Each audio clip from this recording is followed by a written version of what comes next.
This तस्मै conference will गणेशाय now be नमः। recorded. हमने पिछली बार स्नेहन के जो प्रकार है मात्रा के अनुसार, स्नेह मात्रा के अनुसार उसके उत्तम, मध्यम और रस्व मात्रा, ये भेद देखे थे। और ये भेद का जो बेसिस है, जो उन्होंने पहले ही श्लोक में कहा था, स्नेह मात्रा जराम प्रति। So according to the digestive capacity of the individual, the snehana can be classified according to these three doses categories. तो उसका हर एक का इंडिकेशन भी उन्होंने दिया था, वो हमने पढ़ा था। अभी इसके आगे श्लोक नंबर 41 से फिर से एक बार उन्होंने घृततैल वसा मज्जा, ये जो चतुर्विध स्नेह है, उनके इंडिकेशन दिए हैं कि हर एक इंडिविजुअल स्नेह कौन से कंडीशन में ज्यादा उपयुक्त है। तो वैसे देखा जाए तो इससे पहले श्लोक आया है, श्लोक नंबर इसी अध्याय में 14 से लेकर श्लोक नंबर 17 तक, तो वो इंडिकेशन ही बताता है कि घृत कौन सी अवस्था में देना चाहिए, तैल कौन सी अवस्था में देना चाहिए, मज्जा कौन सी अवस्था में देनी चाहिए। ऐसा होते हुए भी पहले बताया है इसी अध्याय में, फिर भी और एक बार ये हर एक इंडिविजुअल स्नेह का इंडिकेशन उन्होंने बताया। तो एक हद से देखा जाए तो ये रिपीटेशन हो गया, और शास्त्रकारों का तो वचन है कि वो कोई भी चीज रिपीट नहीं करते, रिपीटेशन नहीं करते। तो इंडिकेशन फिर से बताने का और कोई तो एस्पेक्ट, और कोई तो व्यू होना चाहिए। तो हर एक वो श्लोक पढ़ेंगे और उसके बारे में क्या और अलग विचार हो सकता है क्या, इसके बारे में थोड़ा चिंतन करेंगे। तो श्लोक नंबर 41 में, 41 से लेके 43 तक घृतपान किसके लिए योग्य है, अर्ह है, इंडिकेटेड है, तो उनकी लिस्ट उन्होंने दी है। वातपित्त प्रकृतयो वातपित्त विकारिणः चक्षुकामः क्षताः क्षीणा वृद्धा बाला तथा अबला आयुप्रकर्षकामाश्च बलस्वर्णस्वरार्थिनः पुष्टिकामः प्रजाकामः सौकुमार्यार्थनिश्चये दीप्ति ओजः स्मृति मेधा अग्नि बुद्धि इंद्रियबलार्थिनः पिबेयुः सर्पि आर्ताश्च दाह शस्त्र विष अग्निभिः। पिबेयुः सर्पिः, सर्पी पान कौन से अवस्था में हितकर है, वात पित्त प्रकृतयो वात पित्त विकारिणा। तो वात पित्त प्रकृति में तो हितकर ही है, और उसके साथ वात पित्त विकारिणा। तो एक बार आपने वात पित्त प्रकृति कहा, फिर आपने आगे जाके वात पित्त विकारिणा ऐसा क्यों रिपीटेशन किया? तो उसका एक्सप्लेनेशन चक्रपाणी जी ने किया है। देखो टीका में वो कहते हैं, वातपित्त विकार ग्रहणेन एव वातपित्त प्रकृतिषु लब्धेषु पुनः तत् अभिधानं वातपित्त प्रकृतीनां स्तोक श्लेष्म विकारे अपि घृतपानो उपदेशार्थम। वातपित्त प्रकृति है मूलतः, लेकिन अगर उसको स्तोक श्लेष्म प्रकोप, स्तोक यानी थोड़ा कम, ऐसा उसके कफ प्रकोप भी हो गया थोड़ी मात्रा में, तो उसी अवस्था में भी घृतपान इंडिकेटेड है, दे सकते हैं। इसीलिए उन्होंने वात पित्त प्रकृतयो हो वात पित्त विकार। बेसिकली घृतपान आइडियल कौन सी कंडीशन में देना चाहिए, वात पित्त कंडीशन में देना चाहिए, इसलिए वात पित्त विकारिणः। चक्षुकामः क्षतः क्षीणः वृद्धः बाला तथा बला। चक्षुकामः, देखिए नेत्रज, हर एक जो कंडीशन है उसमें कौन से घृतपान हम यूज कर सकते हैं। नेत्र ये मज्जा का अवयव है, तो इस मज्जा धातु घटित जो अवयव है उसके व्याधि में घृतपान देना बहुत हितकर है। तो ऐसे कौन से घृत हम दे सकते हैं जो नेत्र व्याधियों में हितकर है? तो इसके दो इंडिकेशन, या फिर आप ऐसे कह सकते हैं कि जिनको अपने नेत्र का बल बढ़ाना है स्वस्थ वृत्त के लिए, उनके लिए भी घृतपान आप दे सकते हो। और व्याधि निर्हरणार्थ, चक्षुओं के व्याधि निर्हरणार्थ भी आप डिफरेंट काइंड्स ऑफ घृत दे सकते हो। इसीलिए उन्होंने चक्षु कामः शब्द वहां पे यूज किया।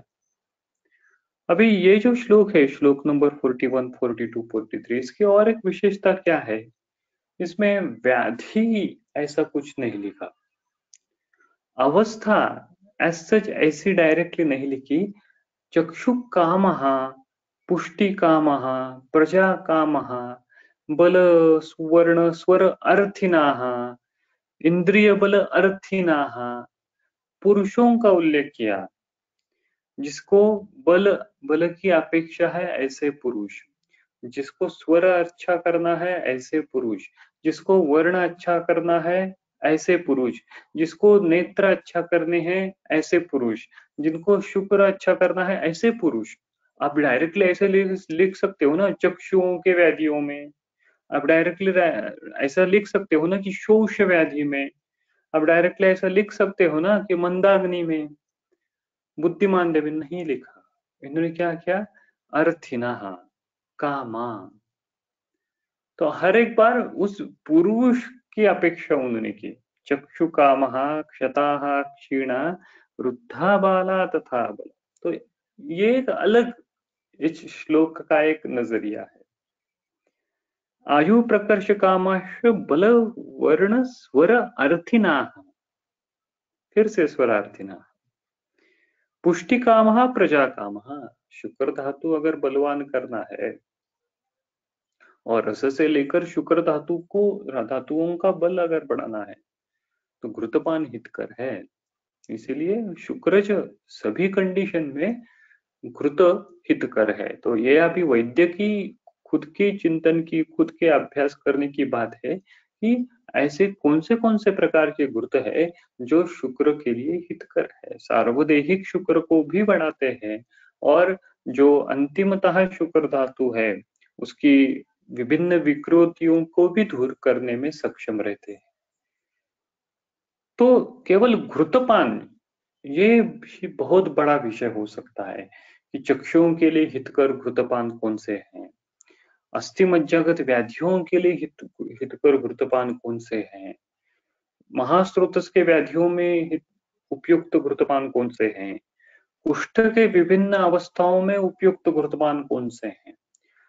हम केवल क्या स्टडी करते हैं या फिर पढ़ाई करते हैं, चिंतन करते हैं कि उसी अध्याय में जो अधिकरण आया है, हमारा विषय केवल उसी हद तक लिमिट रहता है कि हम महातिक्त कृत कुष्ठ में आया तो केवल हम महातिक्त कृत कुष्ठ में ही यूटिलाइज करते हैं, ऐसा नहीं है।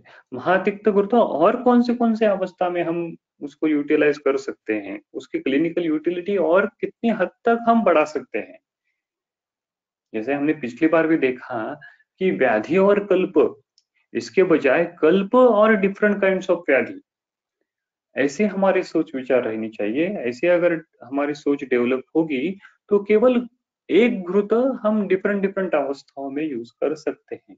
तो ये यूज करना चाहिए क्योंकि स्नेह कल्पना, ये थोड़ा सा मेरे विचार से ऐसा लगता है कि शमन स्नेह के बारे में, संशोधन पूर्व स्नेह तो ठीक है, लेकिन संशमन स्नेह के बारे में ये थोड़ा सा अभी भी अनएक्सप्लोर्ड विषय है। प्रैक्टिस जब हम करते हैं तो चुनिंदा केवल 5-10 स्नेह ही हम रुग्ण को देते हैं। इस 5-10 स्नेह के अलावा और कोई स्नेह हमारे दिमाग में नहीं आता। और शास्त्र में तो बहुत सारे स्नेहों का वर्णन है जो प्रैक्टिकली भी उपलब्ध हो सकते हैं, होते हैं। तो अगर हमारी चिकित्सा अगर ज्यादा यशदायी, ज्यादा फलदायी करनी है तो ये सभी प्रकार के स्नेहों हमको उसका परमिटेशन कॉम्बिनेशन, चिकित्सीय उसका उपयोग करने की प्रैक्टिस डेवलप करनी चाहिए। तो आयु प्रकर्ष कामाश बल वर्ण स्वरार्थिनः पुष्टिकामः प्रजाकामः सौकुमार्य अर्थिनश्चये दीप्तिः ओजा स्मृति मेधा अग्निबुद्धि इंद्रिय बलार्थिनः पिबेयु सर्पी अर्थाश्च दाह शस्त्र विषाग्निभिः।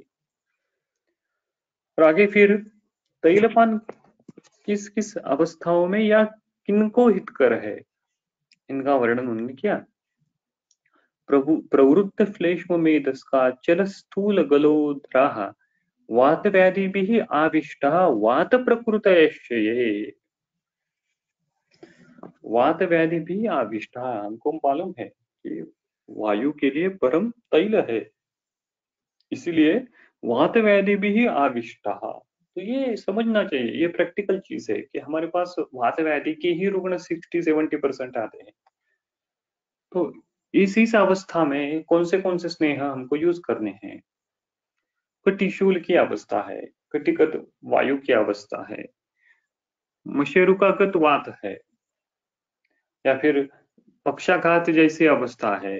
तो कौन से तैल कल्पना हमारे सामने आते हैं। हमारे सामने सिर्फ सहचर तेल, महानारायण तेल, महामाश तेल, बला तेल, 3-4 स्नेह हो गए, उसी में ही हम प्रैक्टिस करते हैं, लेकिन ऐसा नहीं है।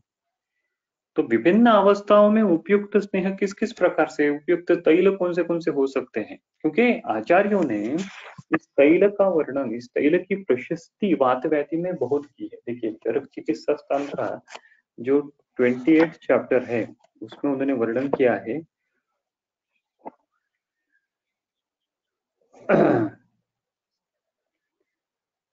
पेज नंबर 624, श्लोक नंबर 179। अनेक शत शत शस्तस्य सिद्धम स्यात् वात रोगनुत वक्षन्ते यानि तैलानि वात शोणितके अपि च तानि च अनिल शान्त्यर्थं सिद्धिकामः प्रयोजेत् नास्ति तैलात् परं किंचित् औषधं मारुतापहं व्यवाय उष्णगुरुस्नेहात् संस्कारात् बलवत्तरं गणैः वातहरै तस्मात् शततो अथ सहस्रशः सिद्धं क्षिप्रतरं हन्ति सूक्ष्म मार्ग स्थितान गदान। देखो क्या कहा उन्होंने, जो वातहर द्रव्य है, वातहर जो गण है, उनके द्रव्यों से सिद्ध किए हुए कैसे बार, शतथो सहस्त्रशः, ऐसे सिद्ध करने हैं, इसी भावना देके उनको सिद्ध करना है। और सूक्ष्म मार्ग स्थितान गदान क्षिप्रतर हंति, ऐसी उसकी फलश्रुति है, ऐसी उसका वर्णन उन्होंने किया है कि सूक्ष्म मार्ग स्थित भी जो गद है, ऐसे विभिन्न अवस्थाओं में ये तैल हितकर है। तो हमको सोच विचार करने चाहिए, हमारे पास तो ऐसे कितने रोग आते हैं, कितनी अवस्थाएं आती है कि जिसमें दोष जो है सूक्ष्म मार्ग स्थित रहते हैं। डी सफिक्स लगा के जो जो व्याधि आती है, D myelination, D generation, etcetera etcetera, ऐसी जो अवस्थाएं हैं धातु क्षयजन्य वात प्रकोप की, ऐसी अवस्था में सूक्ष्म मार्ग स्थितान गदान क्षिप्रतरम हंति, ऐसी अवस्था, ऐसी सिद्धि प्राप्त करने के लिए हमारा तैल भी उतना बलवान होना चाहिए, तब वो उस वायु का शमन करेगा। हा? केवल महानारायण तेल हर एक अवस्था में उपयुक्त नहीं हो सकता, उतना उपयुक्त नहीं हो सकता, होगा वो तैल है, वो उपयुक्त तो होगा ही, लेकिन उतना preciseness, good better best superlative degree है, तो उसका इफेक्ट कम ज्यादा तो होगा ही। तो उस हिसाब से हर एक बात व्याधि की अवस्था में कौन सा तैल उपयुक्त हो सकता है, इसका चिंतन वैद्य ने खुद करना है।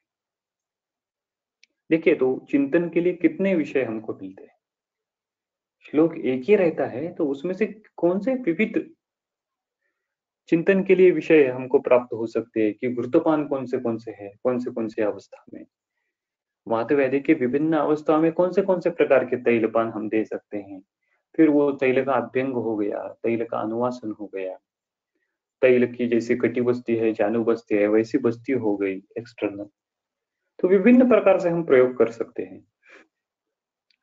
बलम तनुत्वम लघुता दृढ़ता स्थिरगात्रत्वम स्थिरगात्रताम स्निग्ध लक्षण तनुत्वक्ताम ये च कांक्षति देहिनः कृमिकोष्ठः क्रूरकोष्ठः तथा नाड़िभिः अर्दिताः पिबेयुः शीतले काले तैलं तैलौचिताश्चर्य। कृमिकोष्ठः, कृमिकोष्ठ है तो उनके लिए तैल हितकर है।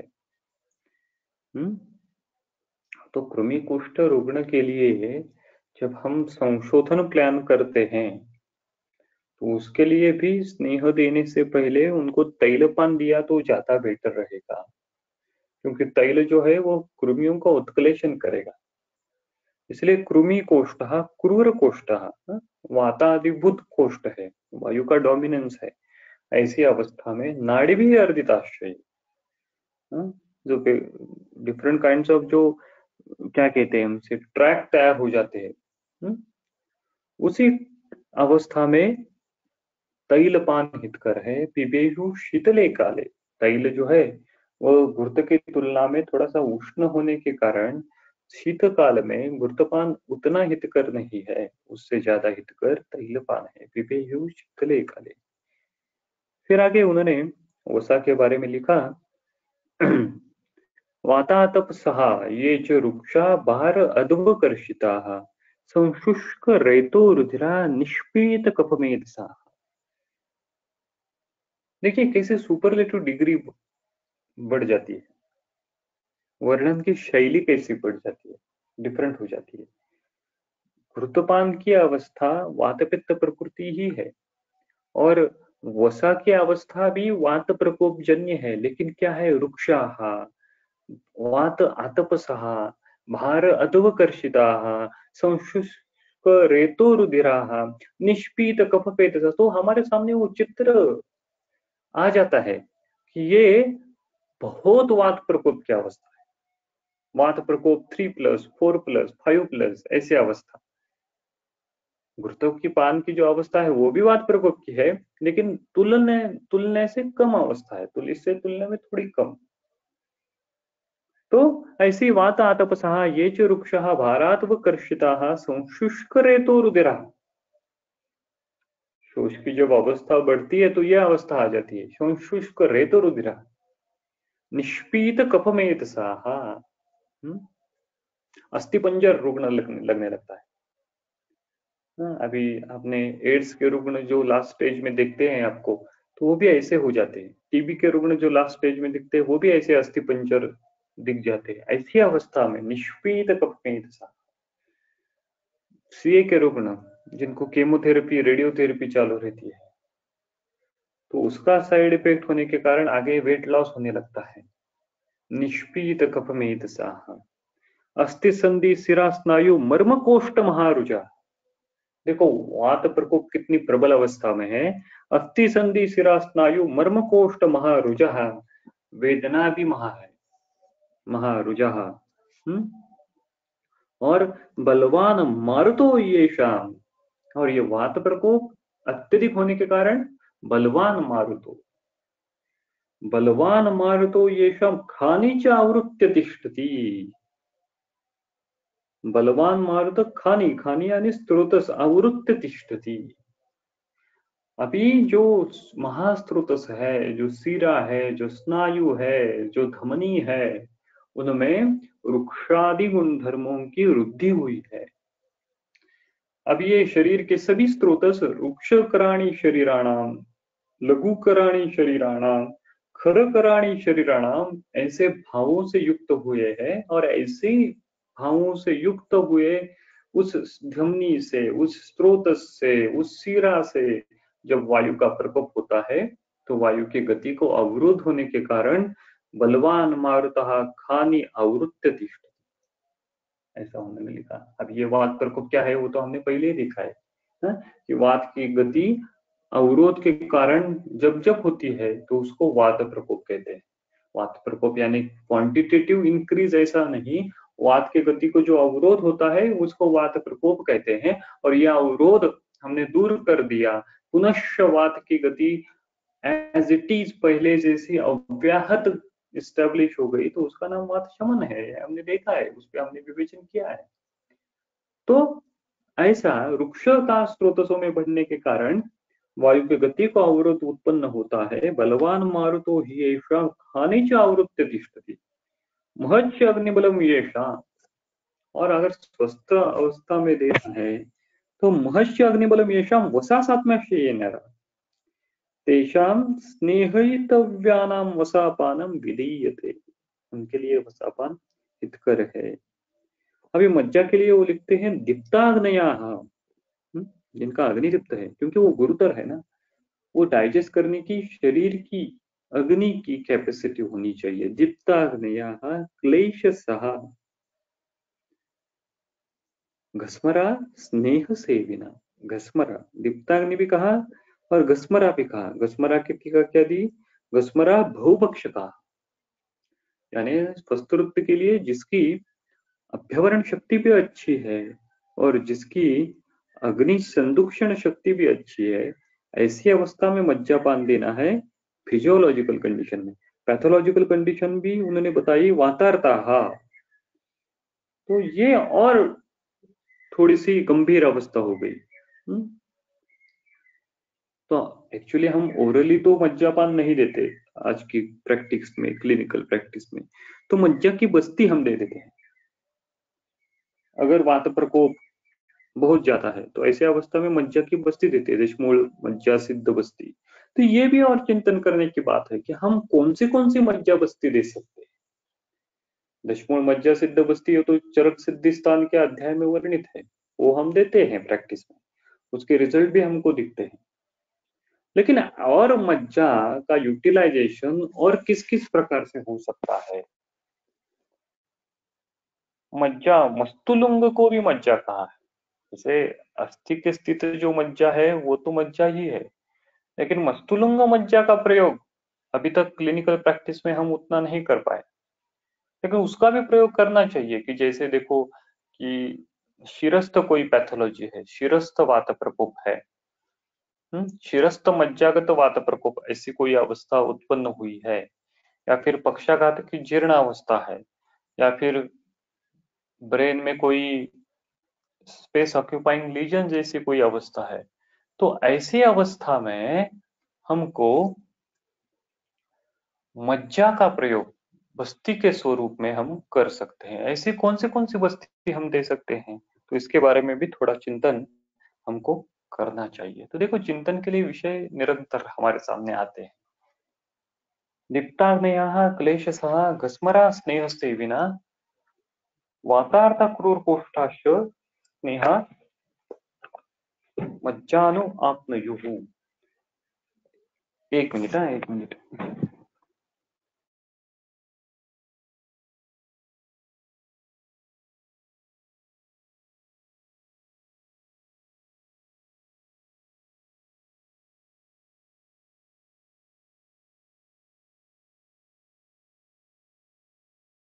हाँ, हेलो।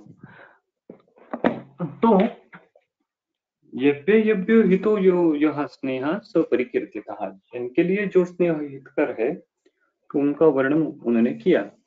तो अभी आगे श्लोक नंबर 51 में वो लिखते हैं, स्नेह स्नेहनस्य प्रकर्षो तु सप्तरात्र त्रिरात्रकौ। सप्तरात्र त्रिरात्रको तु स्नेहनस्य प्रकर्षो। प्रकर्षो, प्रकर्ष यानी उसका कालावधि जो है, रेजिम जो है, सप्तरात्र। So this is the maximum duration of the regime. स्नेहपान ज्यादा से ज्यादा कितने दिन तक देना चाहिए? सप्तरात्र। एंड मिनिमम ड्यूरेशन कितना है? त्रिरात्र को। तो 3 दिन से कम संशोधन पूर्व स्नेहपान नहीं देना चाहिए, और ये संशोधन पूर्व स्नेहपान 7 दिन से ज्यादा भी नहीं देना चाहिए। अभी यहाँ पे हम बोलते समय दिन हम कहते हैं कि 7 दिन, 3 दिन, लेकिन आचार्यों की वर्णन करने की शैली रात्र के अनुरोध से है। सप्तरात्र, वो सप्त दिन नहीं कहते, त्रिरात्र, वो 3 दिन नहीं कहते। ओहो, ऐसा नहीं कहा उन्होंने, रात्र ऐसा कहा। तो ये भी एक डिफरेंट एंगल है। तो नाइट्स, 7 नाइट्स मैक्सिमम, और 3 नाइट्स मिनिमम ड्यूरेशन है स्नेहपान का, संशोधन पूर्व स्नेहपान का।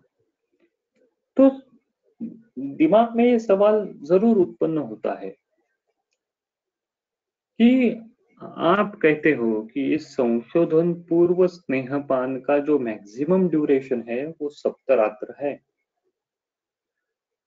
तो इस सप्तरात्र के बाद अगर स्नेहपान हमने किया तो क्या होगा? तो उसका भी वर्णन उन्होंने किया है। देखिए, चरक सिद्धिस्थान का जो पहला अध्याय है,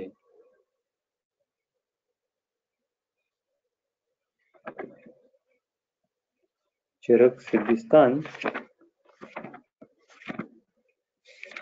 अध्याय 1, पेज नंबर 677, श्लोक नंबर 6। त्र्यहावरं सप्तदिनं परं तु स्निग्धोः नराः स्वेदयितव्या उक्ताः न अतः परं स्नेहनम् आदिशन्ति सात्मी भवेत् सप्तदिनात् परं तु। क्या कहा उन्होंने? त्र्यहावरं सप्तदिनं परं तु स्निग्धोः नरः स्वेदयितव्या उक्ताः। So the maximum duration, maximum we can say the limit, upper limit, ये रेजिम की कितनी है? सप्तरात्र। और मिनिमम है त्र्यहावरम। न अतः परम स्नेहनम आदिशन्ति, अगर 7 दिन के ऊपर, 7 सप्तरात्रात के पश्चात न अतः परम स्नेहनम आदिशन्ति, स्नेहन नहीं करना चाहिए। क्यों नहीं करना चाहिए? वहां नीचे उन्होंने लिखा सात्मी भवेत सप्त दिनात परंतु, सप्त दिनात परंतु सातवीं भवेत, वो 7 में हो जाता है। तो उसकी मैक्सिमम लिमिट जो है वो 7 दिन की है। वो 7 दिन के बाद अगर आप वो संशोधन पूर्व स्नेह देते हो तो वो 7 में हो जाता है। तो फिर से सवाल उत्पन्न हो जाता है कि 7 में हो जाता है यानी क्या हो जाता है? आचार्यों ने ऐसा क्यों लिखा कि सप्त दिना सातवीं भवेत परंतु?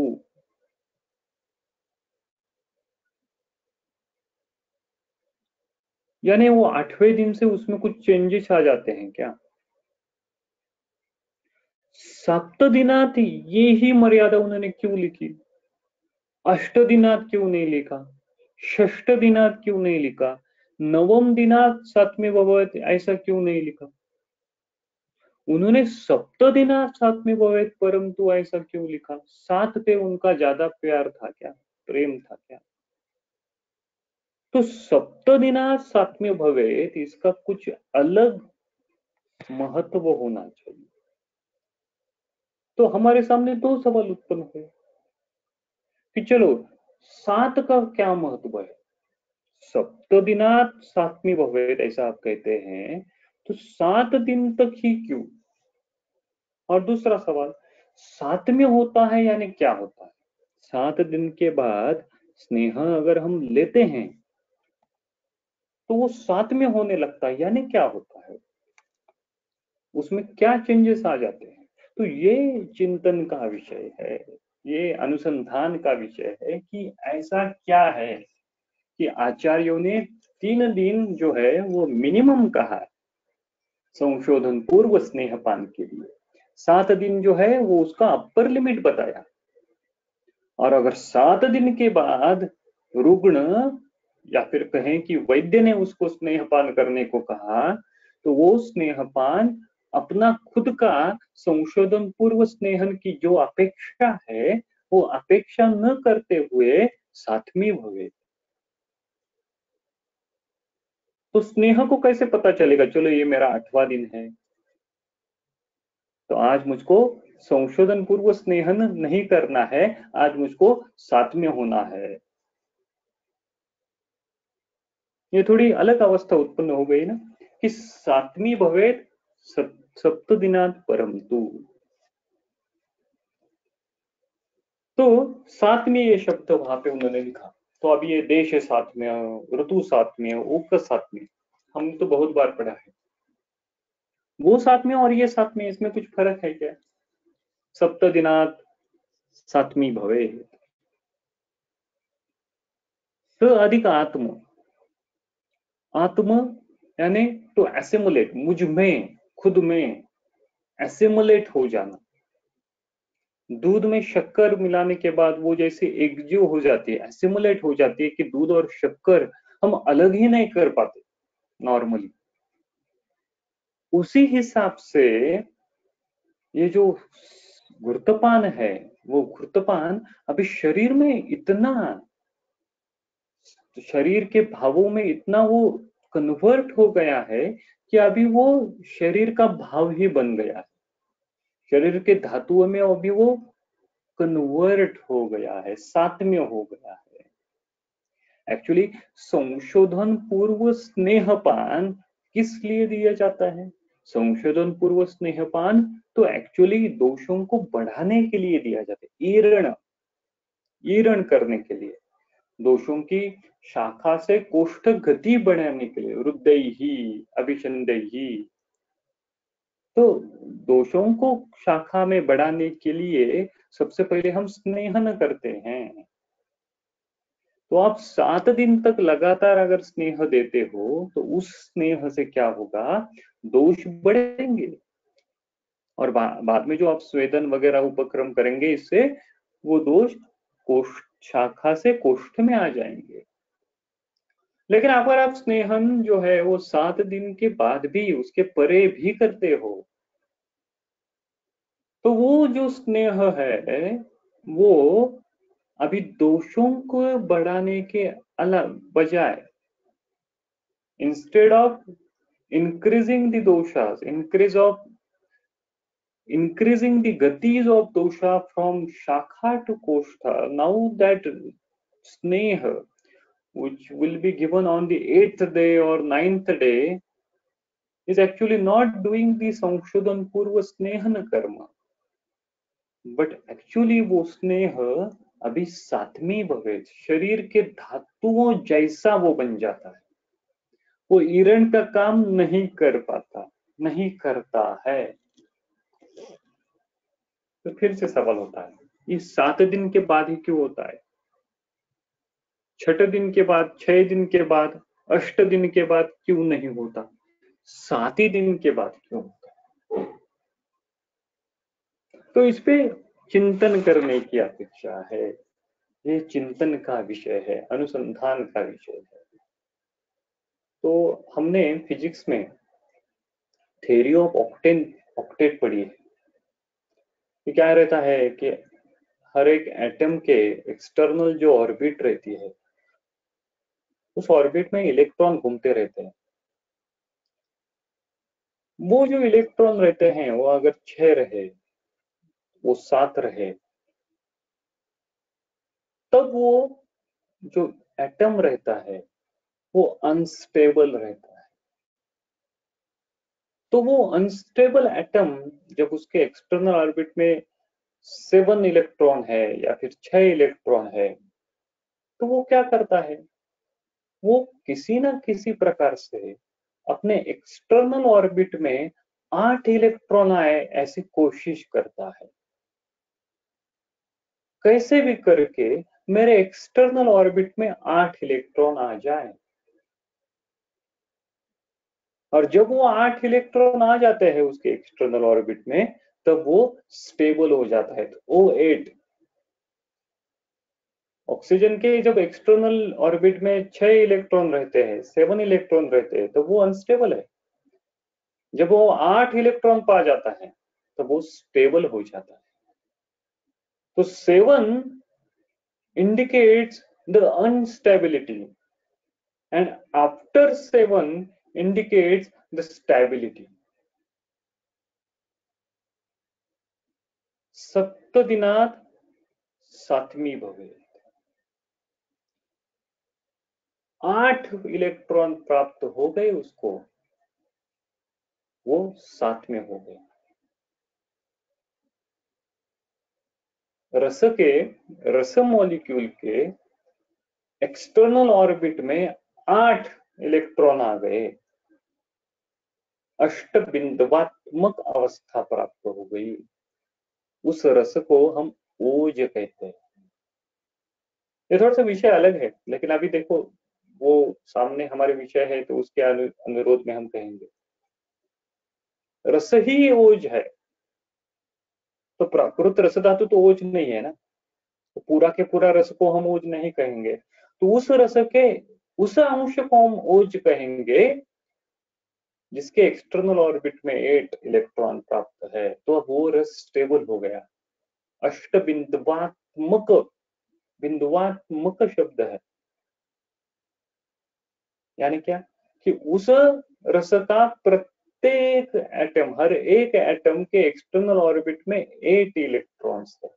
पंचमहाभूतात्मक शरीर, यानी क्या कि हर एक सेल शरीर की पंचभौतिक है।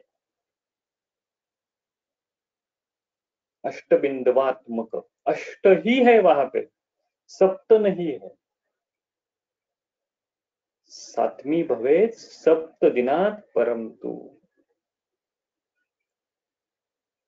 और फिर देखिए, तो हमारी इधर महाराष्ट्र में तो ट्रेडिशन मालूम होगी कि जब शादी होती है तब क्या रहता है, तो जो पति पत्नी रहते हैं वो जो अग्नि को फेरे लेते हैं उनको क्या कहते हैं, उससे पहले सप्तपदी रहती है। सप्तपदी जो वो स्त्री चलती है, वो विधि है, विवाह विधि, उसमें सप्तपदी रहती है।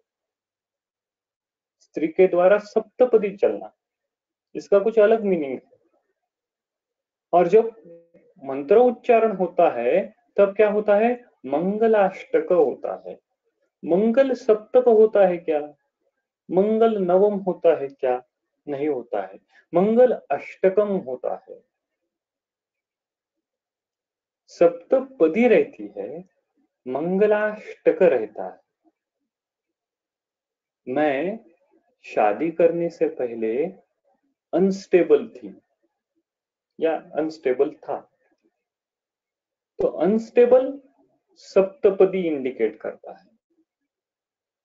और अब आप दोनों आप स्टेबल हो गए हो और स्टेबल हो जाओ, ये इंडिकेट करने के लिए मंगलाष्टक है। देखिए हर एक का मीनिंग रहता है, हर एक का कुछ ना कुछ तो पर्पस रहता है। तो ये जो छोटे छोटे बिंदु हैं, इन छोटे छोटे बिंदुओं को जब आप जोड़ेंगे, जब तक आप नहीं जोड़ेंगे तब तक वो चित्र पूरा आपके सामने नहीं आएगा। तो वहां पे सप्तपदी ही क्यों कहा, मंगलाष्टक ही क्यों कहा, यहाँ पे सप्त दिनात सातवीं भवेत परम तु। Seven indicates the instability, and जब वो एटम के एक्सटर्नल ऑर्बिट में 8 इलेक्ट्रॉन आ जाते हैं तो वो स्टेबल हो जाता है, थ्योरी ऑफ ऑक्टेट। तो फिर सवाल उत्पन्न होता है कि चलो हम स्नेह देते हैं संशोधन पूर्व, लेकिन 7 दिन में उसका स्नेह नहीं हुआ, स्नेहपान कंप्लीट नहीं हुआ, हमको सम्यक स्निग्ध के लक्षण नहीं मिले, तो क्या करना है। आपने तो कहा कि 7 दिन तक ही दो, 7 दिन के बाद मत दो, तो फिर तो उसका वर्णन भी चक्रपाणी जी ने इसी चरक सिद्धि स्थान के पहले अध्याय में किया है। देखो उसके टीका में जो नीचे से चौथी पांचवी लाइन है उसमें उन्होंने कहा, ननु यदि क्रूर कोष्ठस्तु सप्तरात्रेण स्नीयति इति व्यवस्था तत्कथम ये नातं परम स्नेहनम आदिशन्ति इत्यनेन सप्तरात्रेण अपि स्नेहनम उच्यन्ते ब्रूमः सत्यम क्रूर कोष्ठः सप्तरात्रेण स्नीयति परम क्रूरकोष्ठता अपेक्षा कृतया स्नेह मात्रया स्नीहन्ति यदा तो हीन मात्र प्रयुज्यते तदा सप्तरात्रेण अपि न स्नीहन्ति। ऐसा उन्होंने विवेचन किया। अभी इससे ऊपर देखिए, नीचे से जो 7वीं 8वीं लाइन है, उन्होंने कहा कि वैद्यास्तु सप्तरात्रात् अस्निग्धे पुरुषे पुरुषे किंचित विश्रामं कृत्वा पुनरधिकमात्रया स्नेहं प्रयुज्यते।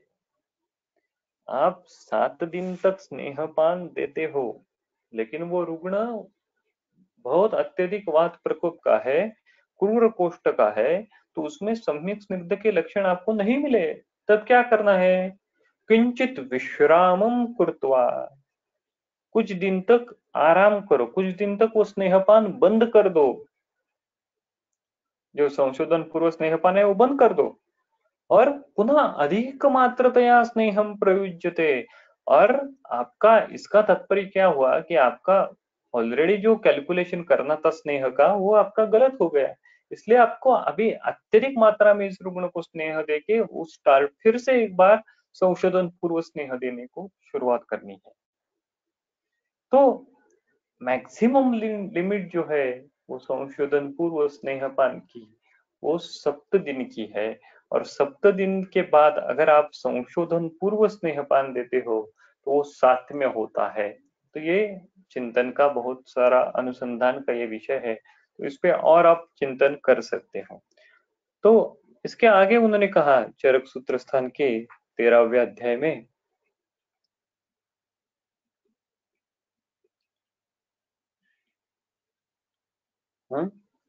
वेद्याः शोधयितव्याश्च वृक्षा वात विकारिणा व्यायाम मध्यस्त्री नित्याः स्नेहाः श्रूयर्च चिंतकाः। स्नेहन योग्य, स्नेहन किनको देना है, इंडिकेटेड किनके लिए है, स्वेद्याः जिनको स्वेदन देना है, शोधयितव्याश्च शोधन करना है, वृक्षा वात विकारिणा व्यायाम मध्यस्त्री नित्याः स्नेहाः श्रूयेच चिंतकाः।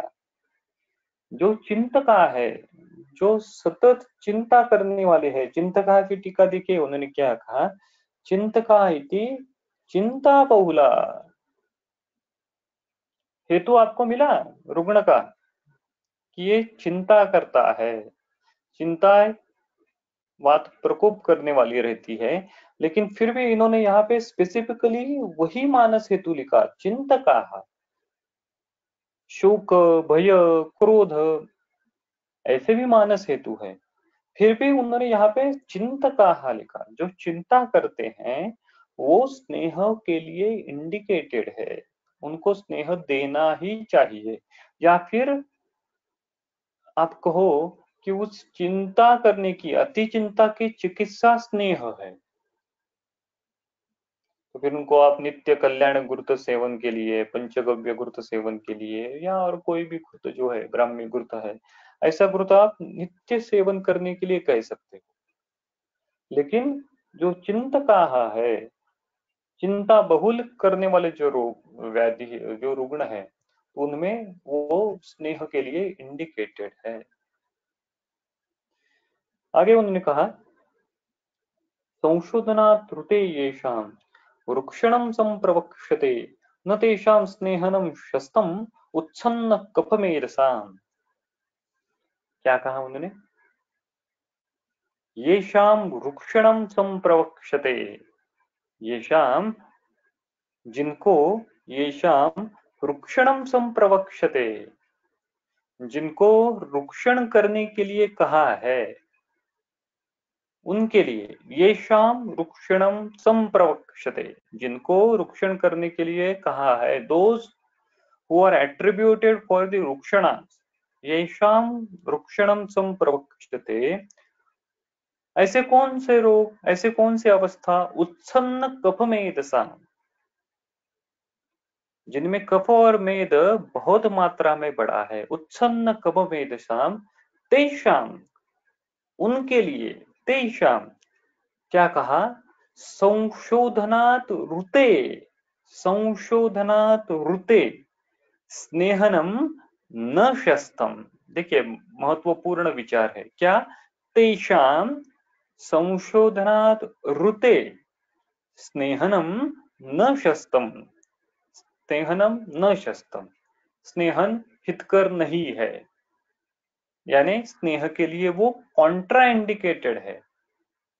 अब ये श्लोक क्यों कहा, क्योंकि ऊपर इंडिकेटेड का एक श्लोक आ गया, इसलिए कॉन्ट्रा इंडिकेटेड किनके लिए है, तेषाम जिनमें उत्सन्न कफ मेदसाम है, जिनके लिए रुक्षण ये प्रधान चिकित्सा है, ऐसी अवस्था में तेषाम संशोधनात् ऋते, ऋते यानी जिसको कहते हैं विदाउट, संशोधन के सिवाय, मराठीत आपण काय म्हणतो संशोधनाशिवाय, च्या शिवाय, त्यासाठी ऋते हा शब्द वापरतो आपण. संशोधनात ऋते, विदाउट संशोधन स्नेहनम न शस्तम, यानी उनको अगर आपको स्नेहन देना है तो विदाउट संशोधन स्नेहन मत दो। कौन से? उत्सन्न कपमेधसाम, ऐसी जो अवस्था है, संशोधन ये खुद ही रुक्षण है। वमन करते हो, विरेचन करते हो। जब मैं संशोधन कहता हूं या जब शास्त्र में संशोधन शब्द आता है तो वमन और विरेचन के लिए ही आता है। यानी ये वमन और विरेचन है, ये खुद ही रुक्षण है। और इसीलिए जब आप संतर्पण जन्य व्याधियों में चिकित्सा करेंगे या फिर संतर्पण जन्य व्याधियों में अगर आपको संशोधन करना है, दोषों को शरीर के बाहर निकलना है संतर्पण जन्य अवस्था में, तो आपके सामने जो स्टैंडर्ड ऑपरेटिंग प्रोसीजर है वो इस प्रकार से है।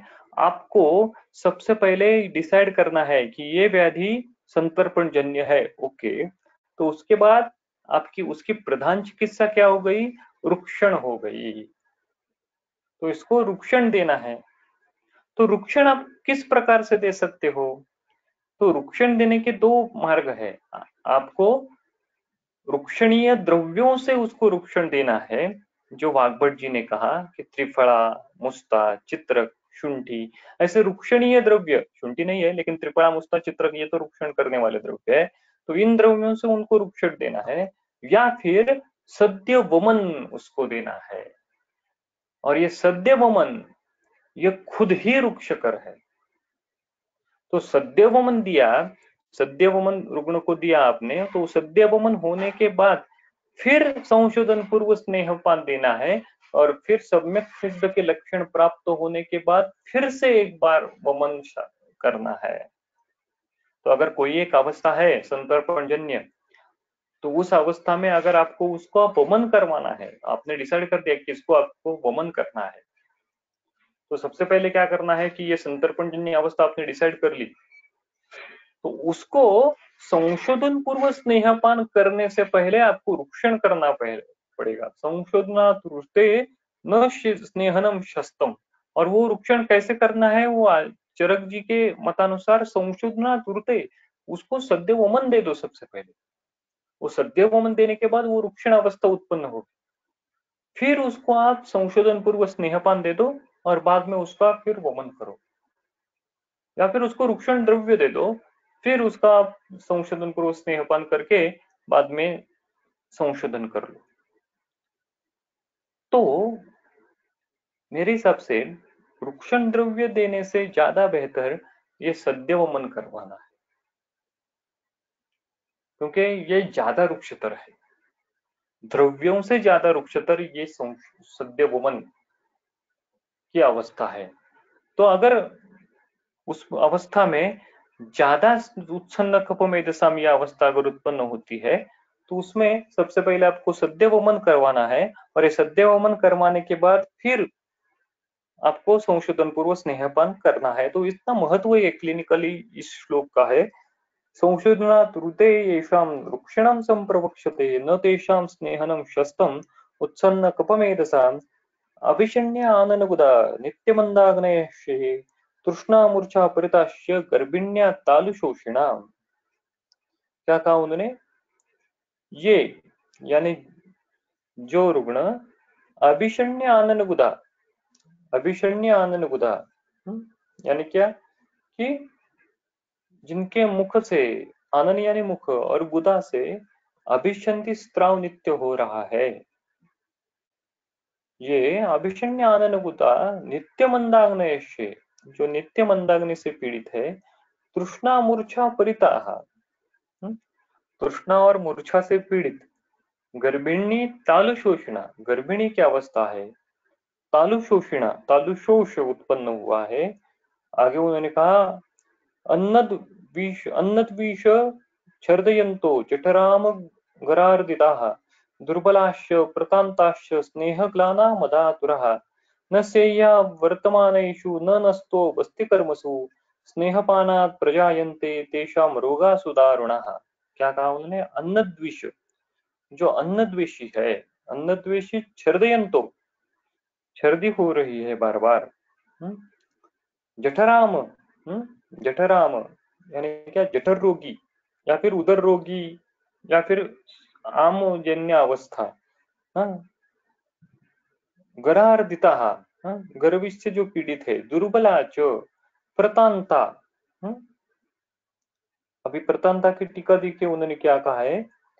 प्रतान अति प्रतांता अति क्षीण द्रव धातु, जिसको हम डिहाइड्रेशन कहते हैं, सीवियर डिहाइड्रेशन, ऐसे अगर अवस्था उत्पन्न होती है तो प्रतांता स्नेह ग्लाना, स्नेहपान से अगर उसको ग्लानि उत्पन्न हो रही है, मधातुरा न स्नेहा, तो इस अवस्था में स्नेहपान नहीं देना चाहिए। न स्नेहा नस्त बस्ती कर्मसु वर्तमानेषु न, और क्या कहा? नस्त बस्ती कर्मसु कर्मसु वर्तमानेषु न। एक तो इस व्याधियों की अवस्था हो गई, और फिर से दूसरी प्रैक्टिकली अवस्था कौन सी है? नस्त बस्ती कर्मसु वर्तमानेषु न। नस्य देते समय स्नेहपान नहीं देना है, बस्ती देते समय स्नेहपान नहीं देना है, वर्तमानेषु न, वर्तमान यानी क्या? प्रेजेंट टेंस, देते समय। तो नस्य भी चालू है और संशोधन पूर्व स्नेहपान भी चालू है, ये ऐसी अवस्था एक साथ नहीं करनी है। अनुवासन बस्ती भी दे रहे हैं या फिर दूसरा कोई बस्ती का उपचार चालू है और ऊपर से आप संशोधन पूर्व स्नेहपान दे रहे हैं, ऐसा भी नहीं करना। एक साथ ये दोनों कर्म, ये दोनों उपचार साथ में नहीं करने हैं, तो ऐसा उन्होंने कहा। तो इसमें देखिए कि स्नेह के कॉन्ट्रा इंडिकेशन उन्होंने दी है। तो उनमें से जो संतर्पणजन्य अवस्था है, उस संतर्पणजन्य अवस्था में तो स्नेह कॉन्ट्रा इंडिकेटेड है, वो तो ठीक है, वो तो हमको पता ही चला कि जो 54 नंबर का श्लोक है, संशोधनात् ऋते तेषां रुक्षणम संप्रवक्ष्यते, वो तो उन्होंने कहा।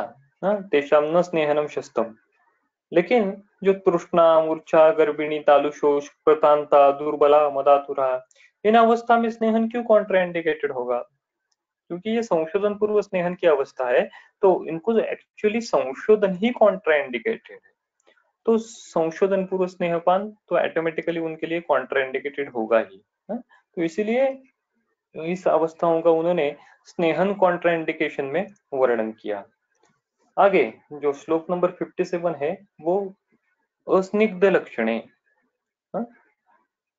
देखिए, पुरुषम ग्रथितम वृक्षम वायु अप्रगुणो मृदुः पक्त्वा खरत्वम रोक्षम च गात्रस्य अस्निग्ध लक्षणम।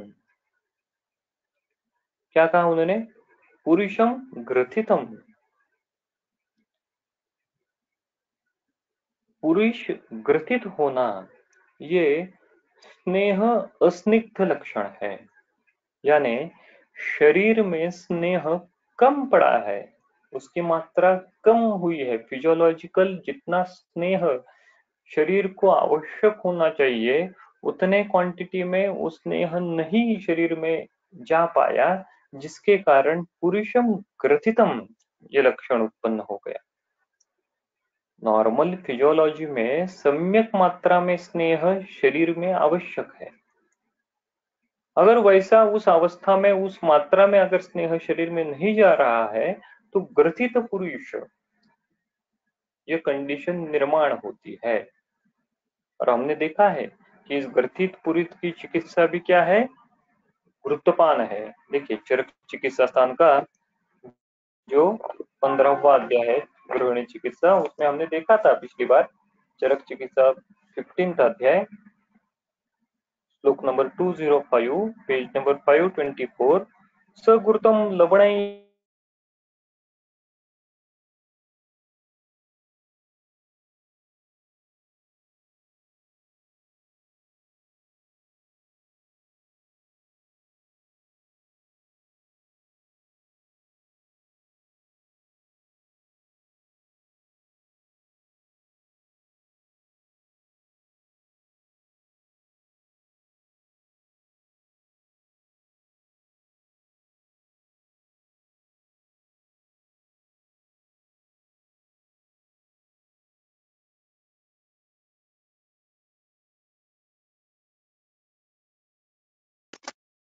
हेलो.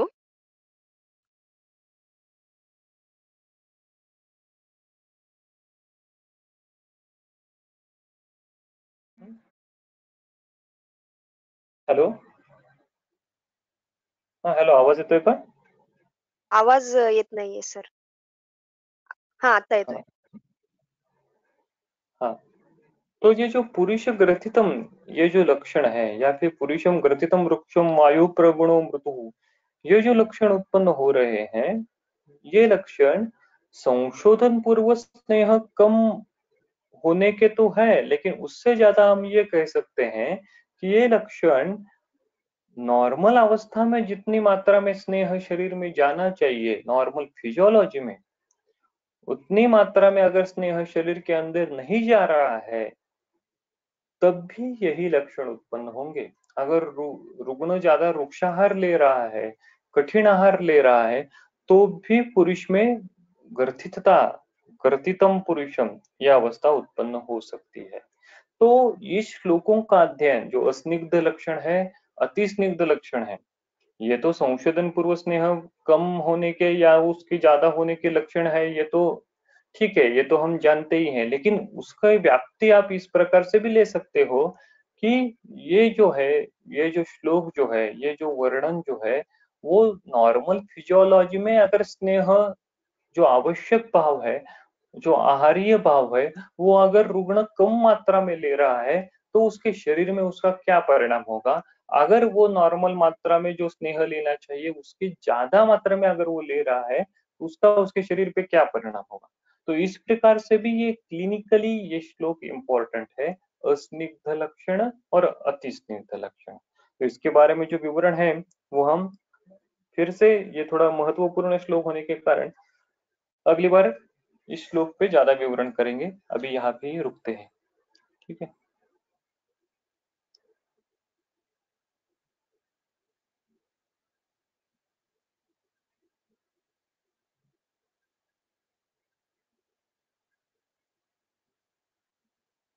उत्तम मात्रे थँक यू सर. एक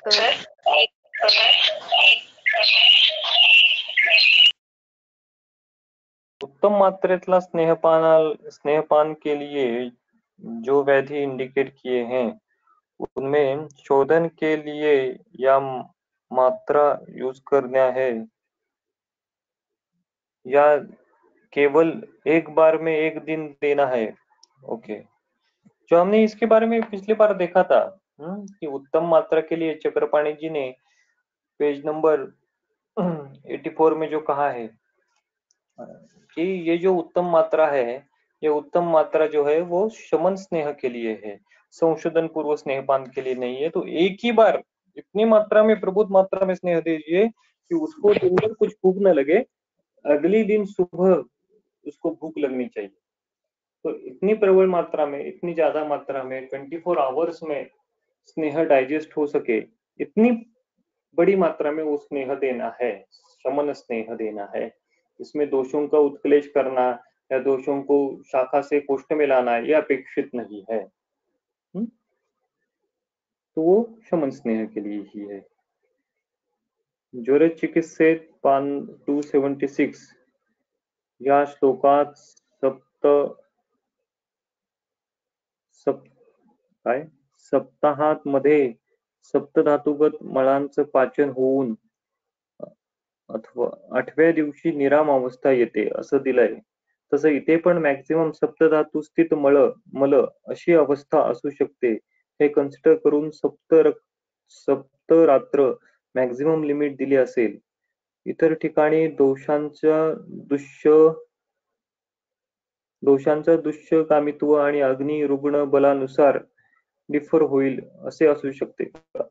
हा एक विचार आहे की जो तुम्ही सांगताय की ज्वर चिकित्सेमधला, हा बरोबर आहे विचार, की दोषांच्या पाचनासाठी तसा वेळ त्या ठिकाणी तो रेफरन्स आलेला आहे, कदाचित तोही असू शकतो सप्तरात्रात। परंतु एक ते हायपोथेसिस म्हणू शकतो, पण तरी सुद्धा ते जे अधिकरण आहे ज्वराचं पाचनासाठीच, ते अधिकरण थोडस वेगळं वाटतं, आणि हे जे स्नेहनाचं सात्मीकरणाचं 7 दिनानंतरचं जे अधिकरण आहे ते थोडस वेगळं वाटतं। तरी सुद्धा तुम्ही जो म्हणताय तो रेफरन्स तिथे आपण संकलित करू शकतो, पण आणखीन काहीतरी हायपोथेसिस त्या पाठीमागे असू शकतात. हायपोथेसिस क्रमांक 1, हायपोथेसिस क्रमांक 2, हायपोथेसिस क्रमांक 3 यातलं एक हायपोथेसिस हा असू शकतो ज्वरचिकित्सेतला. आणखीन जे वेगवेगळे हायपोथेसिस या संदर्भातले आहेत ते पण आपण थोडेसे विचार चिंतन करून ठेवले पाहिजेत की असंच का सांगितलंय.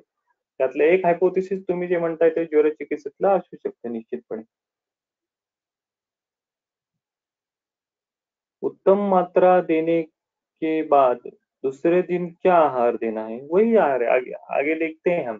जब आप इसके अस्निग्ध सम्यक स्निग्ध लक्षण होने के बाद उन्होंने स्नेहपान जब रुग्ण को चालू है तो उसका आहार किस प्रकार से रहना चाहिए, तो उसके बारे में उन्होंने विवेचन किया है कि द्रव आहार होना चाहिए, उष्ण अनभिसंधि और लघु आहार, ऐसे गुणों से युक्त आहार होना चाहिए। आज की भाषा में कहें तो मुद्गयूष, ज्वारे की रोटी, हाँ, ऐसे इस प्रकार का आहार रुग्णों को आप कह सकते हैं। हाँ, ये आहार का विवेचन स्नेहपान के संदर्भ में आगे के श्लोक में उन्होंने वर्णन किया है। तो अगली बार जब हम देखेंगे तो वो आहार विधि भी उसमें आ जाएगा। ठीक है, तो अभी रुकते हैं। धन्यवाद। धन्यवाद सर. सरांचे आणि जॉईन झालेल्या सर्वांचे आभार.